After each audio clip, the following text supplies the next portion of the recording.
razor is an idea attributed to the 14th century Franciscan monk William of Ockham. A razor is a philosophical principle whereby you eliminate or shave off the unlikely explanations for phenomena. Ockham suggested that when faced with competing hypotheses, go with the one that makes the fewest assumptions. Or, as it is usually simplified, slice away the assumptions and go with the simplest option. A few years ago, Thomas Rainer, a prominent church consultant, published a short, simple book called Simple Church. His thesis is that when it comes to church, the simplest churches are the most vibrant. He says churches with a clear disciple-making process are vibrant and growing. Vibrant churches, he says, do 4 things. 1, design a simple disciple-making process. 2, organize all key programs to accomplish this. 3, unite all ministries around this process. And 4, eliminate everything else. Now, Tom Rainer is the CEO of Lifeway Christian Resources. So let's translate his thesis a little bit. What he means by disciple making. In Christianity, discipling, as it is called often, and it's a term I heard a lot in Texas from Christians, refers to making others followers of Jesus Christ. In other words, disciple making is getting people to become Christians. We don't do that in Unitarian Universalism. But I do think it's fair to say that in Unitarian Universalism, we try to make Unitarian Universalists. Rainer's ideas have caught on big in many denominations, including our own. That the most important ministry a church has is its religious education or faith development, or disciple making. Giving people of all ages a continuing, deeper understanding of Unitarian Universalism. That should be our base program. If we do nothing else and have no other programs, we need to be doing this. And our faith has taken a big shift in this direction. What people are looking for in a church and what they are looking to get from being part of a church has changed a bit over the last couple of generations. Today, people look less for an institution, especially younger people, than they are looking for a community that inspires and upholds them and accompanies them in making the world around them a better place. For generations, churches were successful if they had lots of members and lots of money and lots of programs. Today, it's a bit different. There are still some very large churches with lots of people and lots of programs. But the average American congregation is 100 people, and most are smaller. For all our country's obviously visible Christian religiousness, very few Americans still regularly attend church services. Today, the emphasis in many churches is not quantity, but quality. Not how big a congregation you have, but how together a congregation you have. Not how elaborate a worship service you have, but how moving and inspiring a worship service you have. Not how many programs you offer, but the quality of the programming you offer. It's true for many people today who are still interested in church that they want a transformational experience. An experience that transforms them and the world around them for the better. For the better. Following with Tom Rainer, the best, the better churches have the fewest programs. The simplest option is usually the one to go with. In many ways, this modern turn to church is a return to the past of church. Things go in cycles. The early Christian churches were house churches. They met in people's homes, these followers of Jesus, to support each other and to learn what Jesus taught. The house churches took up collections, pooled their resources, assisted the orphans and the widows, the poor and the sick. The Methodists in Worcester County now have two congregations, one in Grafton and one in Worcester, actually called Simple Church Grafton and Simple Church Worcester. Their worship service is a vegetarian meal held together on a weeknight, where they share thoughts on the week's scripture stories, sing songs, and organize service outings. Unitarian Universalists have congregations similar, but not exactly like this, in North Carolina, Indiana, Arkansas, Boston, Washington, D.C., and other places. Church works best when it's simple. Religious educators of all types and all religions have long preached that the primary and most important religious educators children have are their parents, their family. The simplest church you can find is the home. The primary place of worship and education is the home, with your family, the people you live with. In the Jewish tradition, even though there are temple services, the primary locus of Sabbath practice itself is centered around the dining table in the home. One of the things I hear much as a minister is that people consider church to be a family. For those of you with long roots in this congregation is an extension of your family.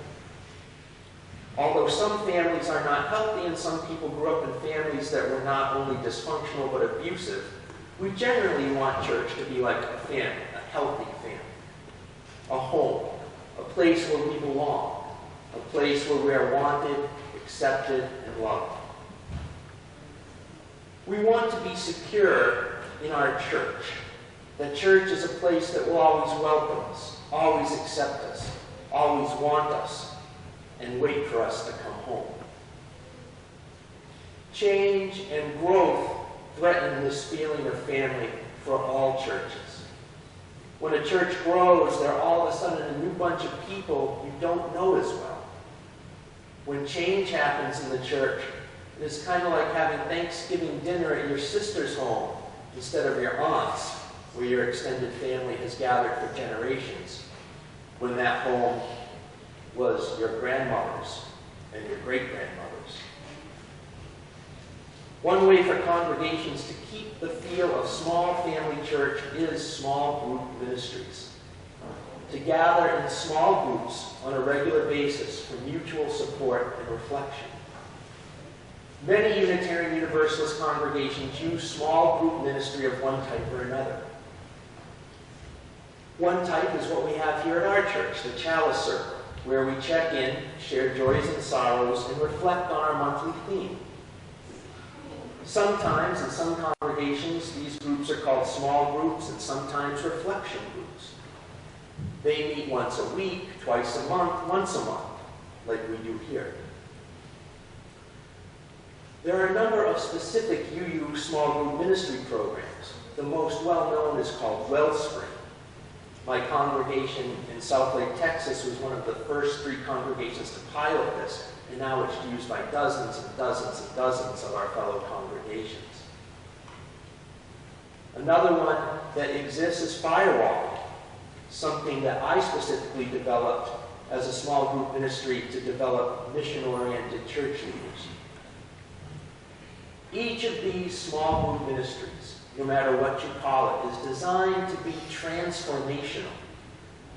Each requires a commitment of involvement for a period of time. Small group ministry is not something you can try out in a session or 2. For the process to be transformative, it needs time and repetition. You can't engage in small group ministry participation with an agenda. The transformation happens when you participate and are open to what might happen. Transformation requires being open about what changes might happen in your heart and in your soul and in your living due to your participation in the process of the small group. Most participants in these small groups report becoming more in touch with themselves, better at making decisions, better listeners, and having more patience. They also report developing bonds of relationship, deep relationship with those in their group. In that first Pathways group I started in Southlake, Texas, it was so closely knit that I still get Christmas cards from every single member. And that was 8 years ago. Each small group ministry is a spiritual program. Being a spiritual program, small group ministry is far more concerned with feeling than thinking. Small group ministry is not a class or a discussion group. Small group ministry operates out of the understanding that we are better off changing our behavior and letting that influence the way we see the world, rather than trying to get ourselves philosophically all lined up and secure and then try to change our behavior accordingly. Each type of small group ministry uses a variation of what Parker Palmer calls, as in our reading today, a circle of trust. Circles of trust come out of the Quaker tradition, and they use specific methods designed to help all the participants hear their own still, small, inner voice. Circles of trust are difficult at first for many people. We are used to crashing through the woods, as Parker Palmer says.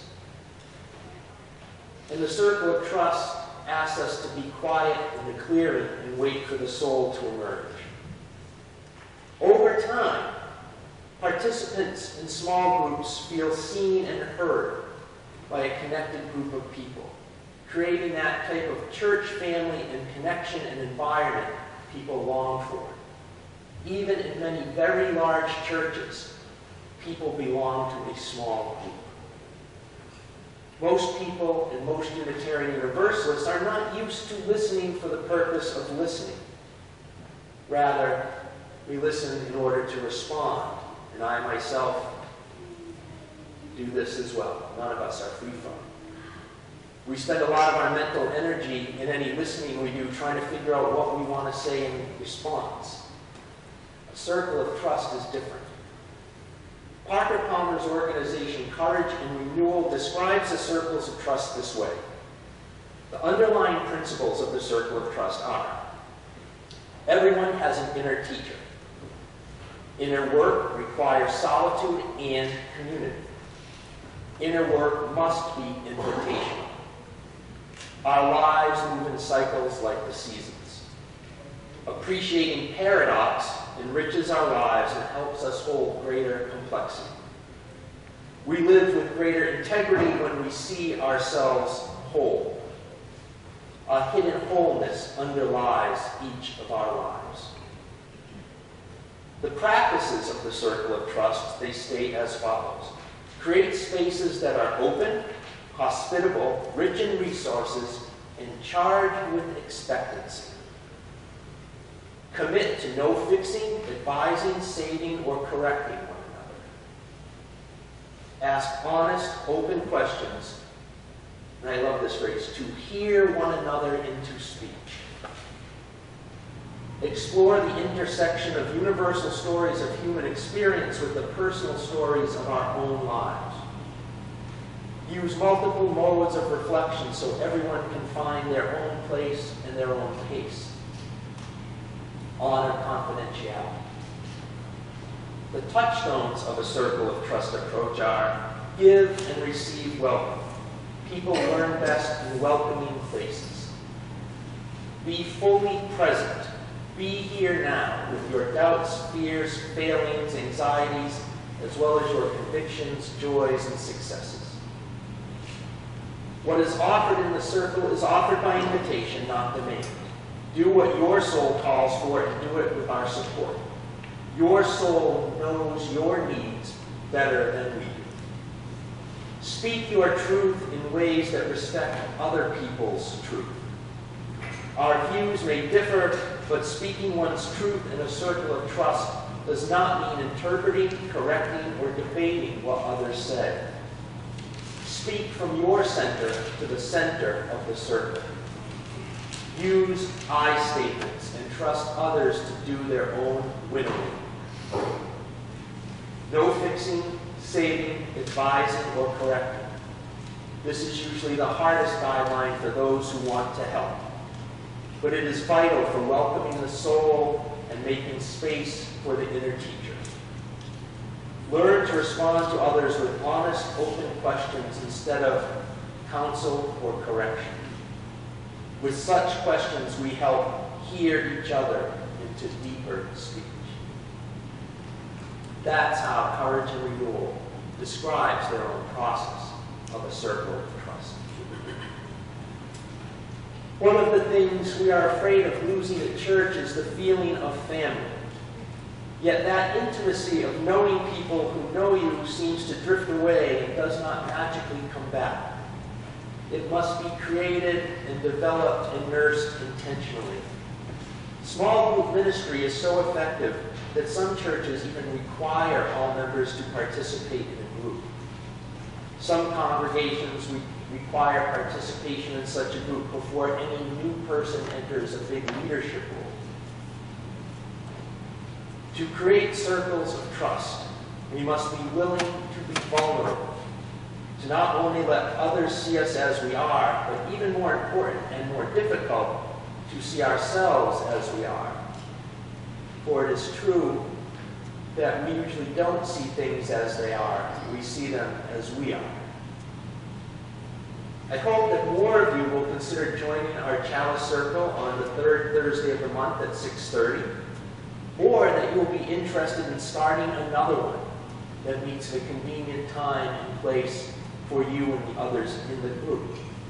I would love to help you get that started. Small groups based on circles of trust not only transform the participants, but as more and more members of a congregation participate in small group ministry and more are transformed, the congregation itself begins to transform. A congregation full of people who hear their own inner voice creates a congregation that hears its own inner voice.